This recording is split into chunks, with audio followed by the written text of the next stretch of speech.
Hello, this is Todd Luck, and when people think of Masters of the Universe, a lot of people think of the animated series, and those have been fantastic over the years. But in the 39-year history of the franchise, there's been a lot of storytelling, including storytelling in comics. And so when people think Masters of the Universe comics, oftentimes they think of the mini comics, and they should, because these had some really great storytelling in them. And if you're interested in the mini comics, Dark Horse put out a comprehensive collection of all of them that I do highly recommend picking up. But what we're going to be talking about today is the full-sized regular comics that were produced by companies like Marvel and DC, Dark Horse, Image, even Scholastic. So I'm going to take you through 39 years worth of Masters of the Universe comics. I'm going to show you what you can get, and I'm also going to give you my opinion about the things that I like the most, my reading recommendations as we go along. So let's get started. So let's start with the very first comic book appearance of He-Man in 1982, the beginning of the franchise, in DC Comics Presents number 47. DC was the first company to get Masters of the Universe, and of course this issue pits He-Man against Superman. And so the next appearance of He-Man in a DC comic will be this insert. And by the way, both this and the first appearance were both drawn by Superman artist Curt Swan, and Superman actually appears in this story too. It's a short story that's inserted into comics that DC published in November of 1982. The easiest way to track this down is just to search like November 1982 on eBay, and then look for this little disclaimer on the cover to say that it has this insert in it of Masters in the Universe, and just get it and you can add it to your collection. And so my recommendation from this run of Masters in the Universe comics will be the final 3-issue miniseries that DC puts out.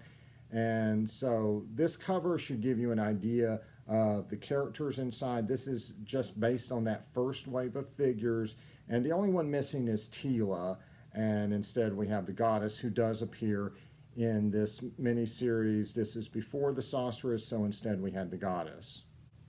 And this is Teela right here, and this is the time period where she had the long blonde hair.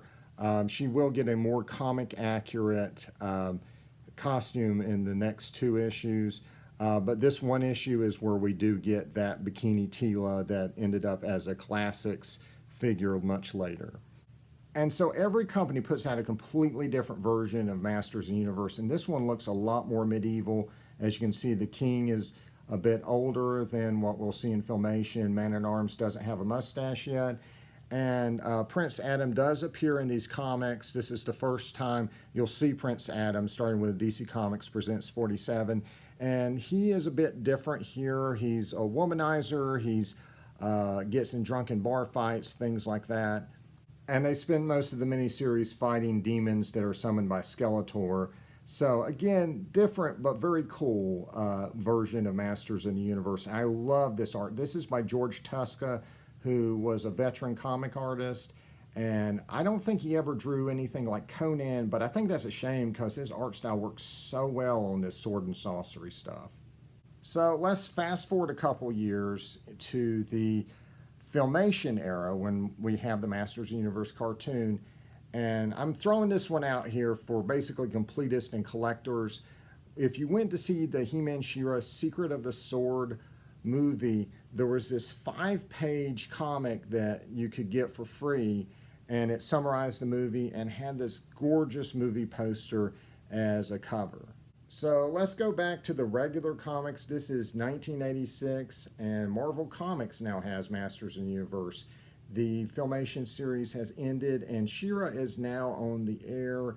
So this is a Marvel Age issue number 38, which has a cover story on the new Masters of the Universe comic series they're going to be putting out under their Star Comics imprint. And because the He-Man and the Masters of the Universe cartoon was now over, this essentially acted as a sort of sequel to it. And it sort of wasn't at the same time. And that was true of pretty much any storytelling you got after Filmation premiered, whether it was the short stories you would get in the magazines behind me, or whether you were picking up a Masters of the Universe storybook, or whether you were getting a story that was printed on the side of a cup. I loved these when I was a kid. So as a loose rule of thumb, from here on out, basically most things are going to follow Filmation, except when Filmation contradicts the toy line, then they're going to go with the toy version and kind of make up their own story for that character or concept. And so to give some examples from the first issue, Filmation had a very different look for Snake Mountain, and so the comic goes with the toy version of Snake Mountain. Since there is no toy version of the Royal Palace, we see the Filmation version of the Royal Palace. When the Evil Horde shows up, they are indeed the toy version. I definitely had some mixed feelings about this Marvel series. As you can see, sometimes the artwork was great, but then you might turn the page and see something that looks like this. And I was 8 years old at the time, but I felt this was inferior to most of the episodes of Filmation and most of the mini comics as far as the story went. I just felt it was written below the audience. And again, I was 8 years old at the time. It was written by Mike Carlin, who would eventually go on to run DC Comics much later. But as you can see, I did wear this issue out. And so what I did love about these comics is that because the cartoon was off the air, this was my chance to get full-length stories with Masters of the Universe and with versions of these characters we didn't get in the Filmation cartoon. So this was my one chance to see the toy version of Evil Horde. The original 5 Horde members attack Castle Grayskull. It was my one chance to see He-Man fight the Meteorbs on Eternia. It was also my chance to see the freaking Slime Pit. And this issue right here, this has Rio Blast and Snout Spout facing off against the Snake Men led by King Hiss. And this has the actual Monstroid from the toy line, which is just freaking awesome. It also has Extendar in there. So while the writing and art may not be the greatest thing in the world, if you are interested in some of those late concepts in the line, you may want to pick these up because, you know, this is a little bit of history right here, right? Unfortunately, by the time we get to issue 6 and 7, this series goes from feeling condescending to just an outright mess. So let me give you a fun example from this issue right here. So this issue deals with the 3 towers of Eternia, and the idea seems to be that the towers are very far apart, with Snake Tower being near Snake Mountain, Grayskull Tower being near Grayskull, and the Central Tower being pretty much somewhere in between, just kind of out in the middle of nowhere. As you can see, it's a plane that the Central Tower is on. Unfortunately, this issue can't keep track of that, and so you're going to turn the page and suddenly look, the Central Tower is in the middle of the damn Royal Palace for one panel. What the hell? And then literally the very next page calls for a swamp monster, so suddenly the Central Tower is now in the middle of a swamp. I feel like Carlin did rebound a little bit with issue 8, which actually seemed to take itself seriously as far as the story went. The villains have taken over the Royal Palace, and He-Man and Orko have to infiltrate it and save everybody. It's essentially Die Hard on Eternia, and there's no kitty down moral or anything. It's just action on Eternia. And this was probably the first issue I would actually recommend as far as having a decent story. But starting with issue 9 and going to the end of the series with issue 13, we're actually going to switch writers, and we're actually going to switch directions and actually start taking this comic seriously. It's going to be written like a real Marvel comic with depth and characters and creativity. The new writer will actually create new monsters, new situations, and new characters like Andra, who will have a version of her appearing in the Masters Universe Revelation cartoon. And there's even Filmation elements brought in there. And so I really do recommend issues 9, 10, and 11 for their stories. even though we're going to have a series of filler artists that are going to take us down a notch on the art, but the stories are pretty good. And then we're going to finish up on this really cool story where Adam goes into the future where there's no He-Man and Skeletor is taken over. And it's just a really cool, epic way to end it. So the series does end with this issue, issue 13. But Marvel Comics would publish one more Masters of the Universe comic. And so in 1987, the live-action Masters of the Universe motion picture was released. And I love this movie, but remember that rule about following Filmation? Doesn't do it at all, comes up with something completely different. But you remember the other end of that equation, where if it contradicts the toy line, you go with the toy line. Well, this would be the most extreme example of that ever. This is an adaptation of this and does not use hardly any of the designs from the movie, and instead replaces them with designs from the toy line. This is drawn by George Tuska, who did that first Masters of the Universe miniseries. So it's a very interesting adaptation, and it does actually include some scenes that didn't make it into the movie, including a hint at the origins of that version of Eternia, which I thought was quite interesting. And so now as we go through the 80s, the Masters of the Universe franchise is over. The cartoons are both over, both She-Ra and He-Man. By the way, you can watch those two cartoons and the movie on Hulu, or you can buy them. They're available everywhere to buy as well. But She-Ra never produced an American comic book other than that Secret of the Sword giveaway I showed you. She actually never appeared in the comic books at all. There was a follow-up cartoon and toy line in the late 80s. The cartoon was called New Adventures of He-Man, and you can actually watch that one on Peacock, but that never produced any regular comics. And so by the time the 90s rolled around, this franchise was completely dead. So we're going to need to go forward in time to the year 2002, and we're going to get a new He-Man and the Masters of the Universe cartoon. This is by Mike Young Productions. It's oftentimes called 2000X Masters of the Universe, but this was a great, great cartoon. It used serialized storytelling to start from the beginning and tell how Adam got the power sword and give the origins of the conflict with Skeletor and even, the origins of the power of Grayskull and all that stuff. And there was a bit more depth to the storytelling and the characters. It really did cut both ways as far as its storytelling could be enjoyed by both children and adults.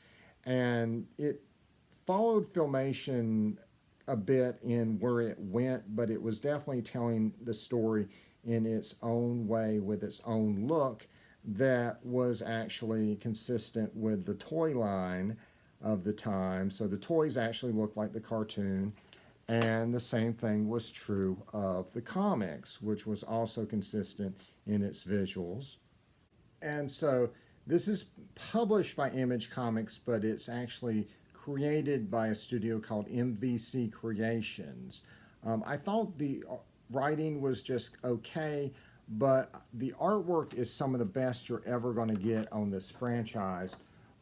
It just looks really gorgeous. I mean, I really recommend picking up these first two miniseries just for the artwork alone. The first miniseries is 4 issues and deals with Crystal that gives the characters great power, but it also corrupts them. And then the second miniseries runs 6 issues, and it involves a mirror universe where, like, the masters are evil.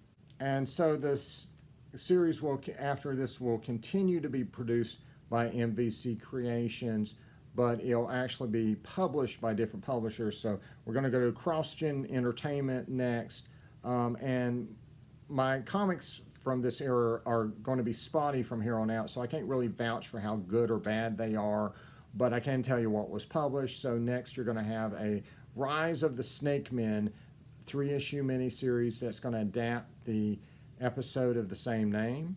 There's going to be an issue published of a Masters of the Universe Encyclopedia. And then there's going to be an ongoing series that's going to last 8 issues. and it's actually going to be published by NBC Creations itself. And so my recommendation for comics from this era that have both good writing and good art would be the Icons of Evil one-shots they put out. There were 4 of these, and so we're going to start with the Icons of Evil Beastman, and this will give the origins of each of these characters. It was published by Image Comics, and so for the next one, you're going to end up at Crossgen Entertainment for the rest of these, and this is Icons of Evil Mer-Man and Icons of Evil Trapjaw, and the last one would be Icons of Evil Tri-Klops. So again, recommend all those, and I'd also recommend picking up Masters of the Universe Power of Fear. This is an interesting one-shot because it gives us a 2000X version of Scareglow that we never got to see in the animated series. And so the 2000X cartoon toy line and comics will end, unfortunately, and we're going to have to go forward again to the year 2012, and things have changed in 2012 because at that point we've gotten Masters of the Universe Classics. And so this is going to define the look of these characters going forward. Remember what I said about, following the toy line? Well, this is going to be the toy line from here on out. And this is going to define the selection of characters. It's going to define the look of the toys. And it's also going to define the story because there are bios on the back of those. They're going to blend every bit of Masters of the Universe lore that's been published or aired into one story. And so you're going to try to blend Filmation with 2000X and New Adventures and mini comics and storybooks. And yeah, it's a little bit messy, but what it does is it forms the basis for creators of comic books and animated series to use as a starting point to create their own series and their own versions of Masters of the Universe.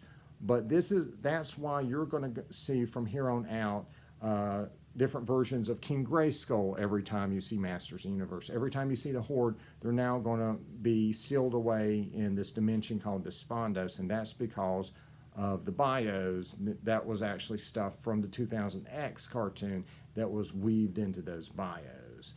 And so DC Comics in the year 2012 will use the bios as a basis for, or starting point for, their new comics that they produce, creating a new version of Masters Universe that's going to begin with 8 online short stories that are available on Comixology or DC Universe Infinite.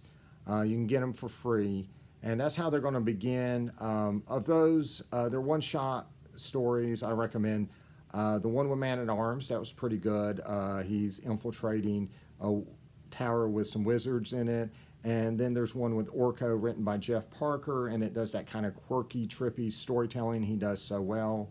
But all this is just a lead-in into the print comic, which launches as a 6-issue miniseries, and the series was supposed to be written by James Robinson. And I don't know what happened. I really did enjoy the first issue and a half he wrote, but he left and it ended up going to different writers. After the miniseries, there were one-shots giving the origins of different characters. So we have the origin of He-Man, the origin of Skeletor, and there was also one put out for the origin of Hordak. Then there was a 16-issue ongoing series. This is very serialized storytelling, basically telling one long story that will continue into a 15-issue series called Eternity War that will wrap up the storyline. And as a side story, they also put out a mini-series called Masters of the Universe versus the DC Universe, and that was 6 issues, and that takes place early on in this series. And so while I enjoyed the first issue with Robinson writing, I just didn't recognize He-Man after that. The direction they took it in I just didn't find very entertaining or likable, and the artwork kind of was questionable at best. It just was a complete miss for me. I just can't really recommend this new version of He-Man from DC. However, towards the end of the run, they did a miniseries with Thundercats, He-Man Thundercats. And suddenly, this wasn't the DC Comics version of He-Man anymore. Suddenly, this was the He-Man that we'd all grown up with. This is the He-Man that we were familiar with everything before now. And it's just fantastic. The ongoing stuff they did hardly showed any of the characters in any of Eternia. This showed a lot of characters and a lot of just really cool stuff. It feels like Masters of the Universe. It looks like Masters of the Universe. The artwork is so fantastic. So yeah, I recommend getting He-Man Thundercats. They would follow this up with a crossover with Injustice. It was like Masters of the Universe Injustice. That was a mini-series, and I highly recommend that. Very similar stuff, same artist, great stuff. And they would end the run with this miniseries called Masters of the Multiverse, which is a celebration of all things He-Man. And yes, it is as insane as it looks. Yes, that is movie He-Man fighting the mutants from New Adventures of He-Man. And yes, this is 2000X He-Man facing off against King Hiss. This is a really cool miniseries that, if you can think of a major version of He-Man, it's probably in here. And it's dealt with pretty well. The artwork's good. And I just really recommend Masters of the Multiverse. It was a great way to end the run. Even though I really didn't like the new He-Man they came out with, I'm really glad that they came out and did the classic version that we all know and love at the end and gave us some really cool comics. And so now we're going to leave DC Comics behind, but before we get to who has Masters of the Universe now, why don't we take a look at this incredible surprise from Scholastic. This is a graphic novel based on the recent She-Ra and the Princesses of Power animated series. So this is the second She-Ra cartoon, and it retold her story in a serialized way, again with the more mature storytelling that can cut both ways for adults and children. Just great stuff. Highly recommend the animated series. It's on Netflix. And this is a graphic novel directly based on that. It says it's actually based on stories by the showrunner, Noelle Stevenson, and I actually believe it. This is very much spot on to the series, right down to the artwork. I mean, this is like spot on, not just the designs of the characters, but their mannerisms. I mean, it's just such a one of the most perfect adaptations I've ever read. I mean, I really highly recommend this if you have any affection for that cartoon. Now, I don't want to oversell it. You're not going to get some kind of secret revealed you didn't get in the animated series, but what you're going to get is one last great adventure with these characters that will remind you how endearing they are. There were some scenes where I wanted to reach through the panel and just hug Perfuma. I mean, it's just really reminded me why I love that cartoon so much. And so that brings us to the present with Masters of the Universe Revelation by Dark Horse Comics. So we've switched companies again and switched versions of Masters again to the version that is going to be in the new cartoon by Kevin Smith, Masters of the Universe Revelation. It's going to be on Netflix. And I've reviewed this comic in a separate video. I wasn't impressed by either the art or the story. I don't think Kevin Smith really had a whole lot to do with it. But it's just the first issue. It may improve. This is the variant cover. So I'm a big Mike Mignola fan, and he did this cover. But, you know, if you're not a big Mike Mignola diehard, I recommend the regular cover if you're going to pick this one up. And so there you have it, 39 years of Masters of the Universe comics. And so, yeah, it is a mixed bag, but what I will say is every comic book company that's had Masters of the Universe has at some point put out what I would consider to be a good comic. So I look forward to more comics, hopefully ones I will enjoy in the future. And I am looking forward to Masters of the Universe Revelation. It hasn't come out quite yet, but definitely looking forward to it. The trailers look amazing, and obviously I'm a big fan of Kevin Smith and Masters of the Universe and fantasy and science fiction, and I think it's just going to be a great, great time. All right, like and subscribe for more videos, and until next time, good journey.